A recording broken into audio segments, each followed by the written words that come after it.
दोस्तों, क्या आपने कभी सोचा है कि जिस हनुमान चालीसा को आज करोड़ों लोग संकट के समय पढ़ते हैं, जिसके पाठ से लोगों को साहस, शांति और सुरक्षा का अनुभव होता है, वह आखिर लिखी कहाँ गई थी? और अगर मैं आपसे कहूं कि इस अमर रचना का जन्म एक मुगल जेल के अंधेरे कैदखाने में हुआ था, तो क्या आप विश्वास करेंगे? आज की कहानी भक्ति, साहस और चमत्कार की ऐसी कथा है जो दिखाती है कि भगवान का नाम लोहे की सलाखों में भी आजाद रहता है। आगे बढ़ने से पहले, अगर आप भी संकट के समय हनुमान चालीसा का पाठ करते हैं, तो इस वीडियो को लाइक करें और कमेंट में लिखें, जय बजरंग बली, क्योंकि आज हम उस क्षण की कहानी जानने वाले हैं जब भक्ति ने सत्ता को भी झुका दिया। अब कहानी शुरू करते हैं। यह समय था मुगल शासन का। भारत में मुगल बादशाह अकबर का राज था। उसी समय उत्तर भारत में एक संत का नाम तेजी से फैल रहा था। लोग कहते थे वह राम के परम भक्त हैं और उनकी वाणी में अद्भुत शक्ति है। जहां भी जाते राम कथा सुनाते, लोगों के दुख दूर होते और भक्ति का प्रकाश फैलता। उन संत का नाम था गोस्वामी तुलसीदास। उनकी ख्याति इतनी फैल गई कि बात मुगल दरबार तक पहुंच गई। कहते हैं अकबर ने उन्हें दरबार में बुलवाया। जब तुलसीदास दरबार पहुंचे तो बादशाह ने उनसे कहा, सुना है तुम चमत्कार कर सकते हो, कोई चमत्कार दिखाओ। तुलसीदास ने शांत स्वर में उत्तर दिया, मैं कोई जादूगर नहीं हूं, मैं तो सिर्फ राम का सेवक हूं। बादशाह को यह बात पसंद नहीं आई। उसे लगा संत उसका आदेश नहीं मान रहे, और फिर आदेश हुआ, उन्हें कैद कर लो। तुलसीदास को मुगल जेल में डाल दिया गया।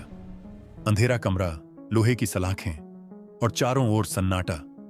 लेकिन संत के मन में न डर था न क्रोध। उन्होंने वहीं बैठकर राम नाम का स्मरण शुरू कर दिया। दिन बीतते गए। कहते हैं उसी जेल में बैठकर उन्होंने बजरंग बली का स्मरण करते हुए एक ऐसी स्तुति लिखनी शुरू की जो आगे चलकर हनुमान चालीसा के नाम से प्रसिद्ध हुई। हर चौपाई के साथ उनकी भक्ति और गहरी होती गई। संकट ते हनुमान छुड़ावै, नासै रोग हरै सब पीरा। जेल के पहरेदार भी हैरान थे। कैदी होने के बावजूद उनके चेहरे पर शांति थी। लेकिन असली चमत्कार अब होने वाला था। कहते हैं कुछ दिनों बाद पूरे आगरा नगर में अचानक बंदरों का आतंक फैल गया। हजारों बंदर शहर में घुस आए। बाजारों में उत्पात, महल की दीवारों पर चढ़ते झुंड, लोगों में भय। सैनिकों ने कोशिश की, लेकिन बंदरों का झुंड रुक ही नहीं रहा था। आखिरकार बादशाह को बताया गया, यह सब उस संत को कैद करने का परिणाम है। अकबर ने तुरंत तुलसीदास को बुलवाया। उन्होंने पूछा, यह सब क्या हो रहा है? तुलसीदास ने शांत स्वर में कहा, मैंने कुछ नहीं किया, मैं तो केवल राम और उनके भक्त हनुमान का स्मरण कर रहा था। बादशाह को समझ आ गया कि यह घटना साधारण नहीं है। उसने तुरंत आदेश दिया, संत को रिहा कर दिया जाए। जैसे ही तुलसीदास जेल से बाहर आए, कहते हैं बंदरों का झुंड भी धीरे धीरे गायब हो गया, और उसी जेल की अंधेरी कोठरी में लिखी गई वह रचना आज हर घर में गूंजती है, हनुमान चालीसा। दोस्तों, इस कहानी का अर्थ केवल चमत्कार नहीं है। यह बताती है भक्ति को कैद नहीं किया जा सकता, सत्ता बदलती है। श्रद्धा नहीं और सच्चे मन से लिया गया नाम हर संकट को छोटा कर देता है। सोचिए, जिस रचना ने करोड़ों लोगों को संकट से निकाला, वह खुद संकट के बीच जन्मी थी। शायद इसलिए हनुमान चालीसा पढ़ते ही मन को साहस मिलता है।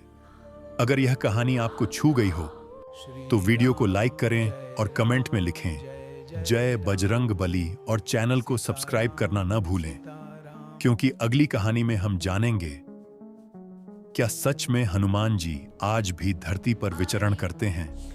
जय श्री राम, जय हनुमान।